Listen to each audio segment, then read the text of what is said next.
Martin has bad news for Sonia. Rebecca is visiting and doesn't want to see her.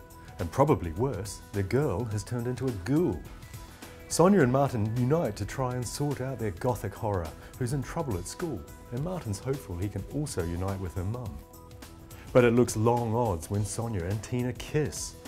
They agree to start seeing each other on the quiet. How long will that last? Sonia confronts Martin about his surly behaviour and is stunned by his words. Stan collapses and loses feeling in his legs, and after hospital treatment gives the family some awful news, while Sonia suggests it's time he went into a hospice.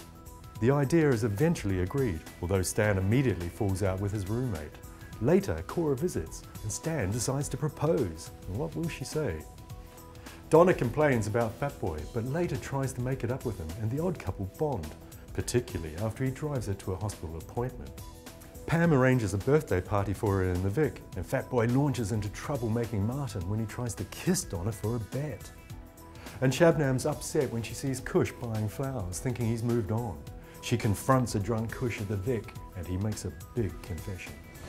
Andy's oddly upset when Gail insists that as soon as Michael is back on his feet, she wants him to move away from Coronation Street. Gail's anxious that real Gavin's national insurance number is on the bistro computer. As she's changing it, Michael suddenly walks in and she has to lie her way out of it. Gail also has to hide Gavin's obituary from Michael. Then his Aunt Barbara suddenly arrives and Gail tries to usher her away before Michael sees her.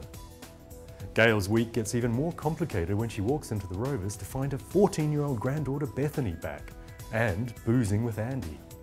She soon puts that to rights and tells Barbara she'll go to the funeral in Michael's place as he's far too ill to do so himself.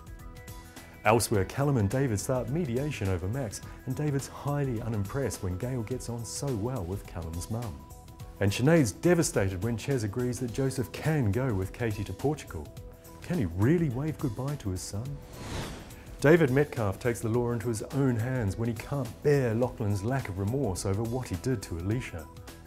Earlier, Lachlan returns from his break and corners Alicia in the shop and tries to touch her, prompting a hysterical meltdown.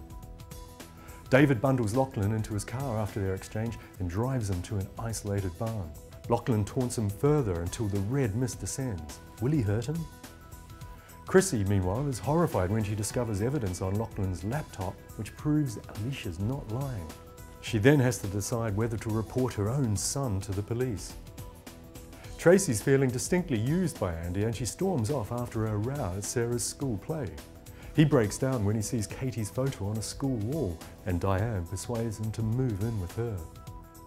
And Laurel's makeup party is a big success, but she can't hide her problem from Doug, while Emma's delighted when she matchmakes Ross and Carly.